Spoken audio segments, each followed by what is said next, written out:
Hello and welcome back to Emily Cat 176, and welcome to all the new subscribers. Thank you very much. So for people who are here for the first time, Wednesdays is about poetry, because I believe poetry is a very important part of the literature world, and I want poetry to thrive. As I said last week, I am also going to be reading out local Melbourne poets this year, hopefully, and get more exposure for them. But today we have a sonnet by Shakespeare. Now we are up to Sonnet 4, and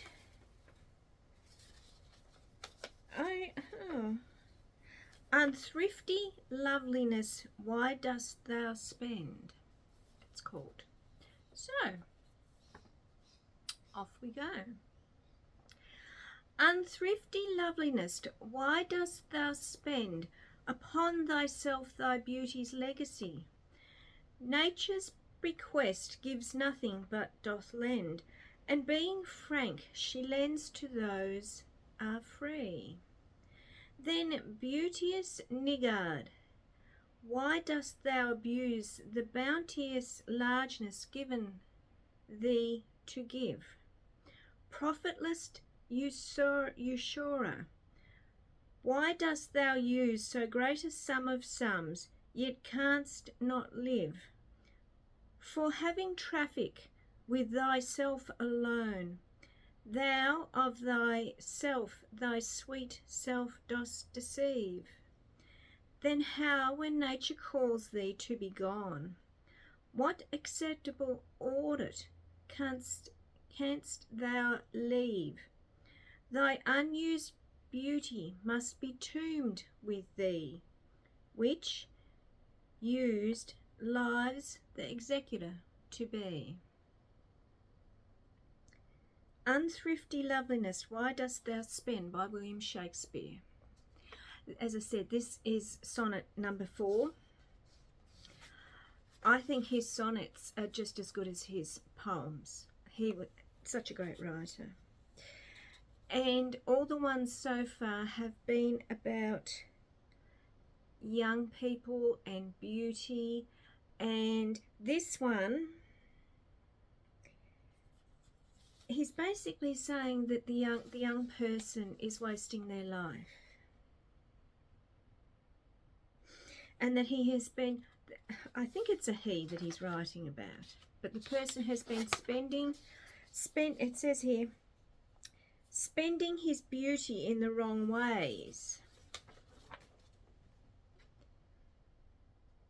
Yeah, interesting.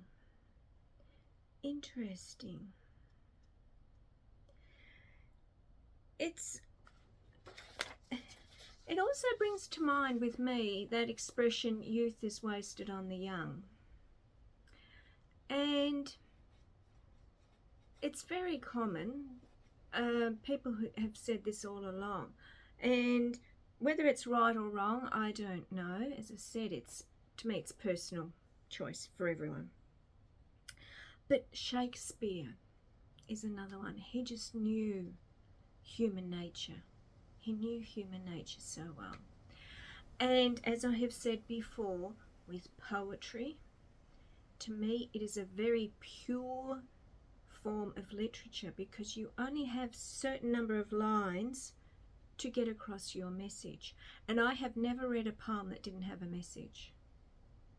So this one's got 1, 2, 3, 4, 5, 6, 7, 8, 9, 10, 11, 12, 13, 14 lines. And some of the sonnets are small, some are longer, but I am going to be reading all of them interspersed with other poets. As I said, I like poetry. I do like poetry. I know poetry books don't sell as much as they used to.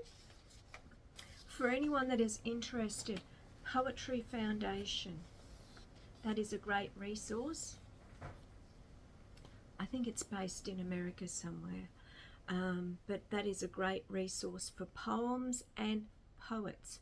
And I have to admit, some of the poetry I did last year, I learnt about the poets from that website, which I'm very thankful for, because I'm no expert at poetry.